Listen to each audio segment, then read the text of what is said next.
Il est 5h56, très bon réveil, bienvenue à vous dans Week-end Pro. Première, on va profiter de ce dernier week-end avant la rentrée, tous ensemble. Exactement, et on va parler du mercato. Alors pas du mercato du PSG, on va en parler quand même évidemment, mais on a mieux. On a quelqu'un à vous présenter ce matin.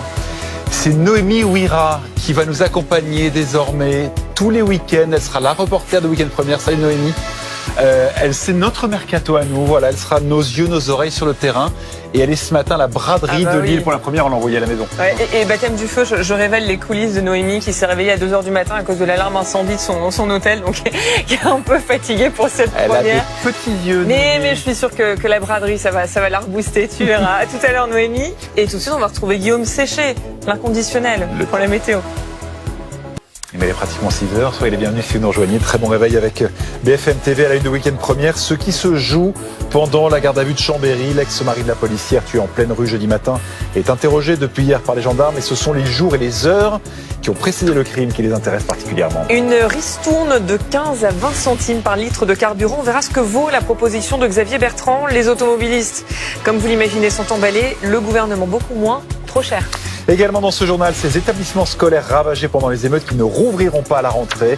Nous nous sommes rendus à La Verrière où les 160 élèves d'une école primaire détruite pourront tous être accueillis au même endroit pour la rentrée. Augmenter le prix de l'amoxicilline pour inciter les labos à en produire davantage, c'est la solution qu'a trouvé le gouvernement pour en finir avec la pénurie de cet antibiotique. 40 millions de boîtes sont vendues chaque année en France. La plus grande brocante d'Europe, Lille et sa braderie accueillent entre 2 et 3 millions de visiteurs jusqu'à demain soir. Et nous chinons ce matin avec la reporter de Week-end Première, Noémie Ouira, qui n'a pas encore le droit d'acheter, pas avant 8h. Autre rendez-vous dans Week-end Première, les sports, 6h45 Julie. On va parler transfert.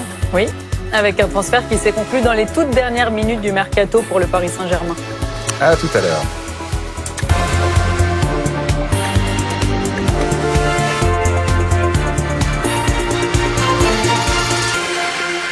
Ça fera 24 heures en fin de matinée que l'ex-compagnon de la policière tué jeudi en Savoie est interrogé par les gendarmes de Chambéry. Il a été arrêté hier matin sans résistance. Et voilà ce que l'on sait à l'heure actuelle de son profil, de ses relations avec la victime depuis leur divorce en 2021 et de ses 24 heures de cavale. Angie Loata, Simon Pérez et Benjamin Berthaud.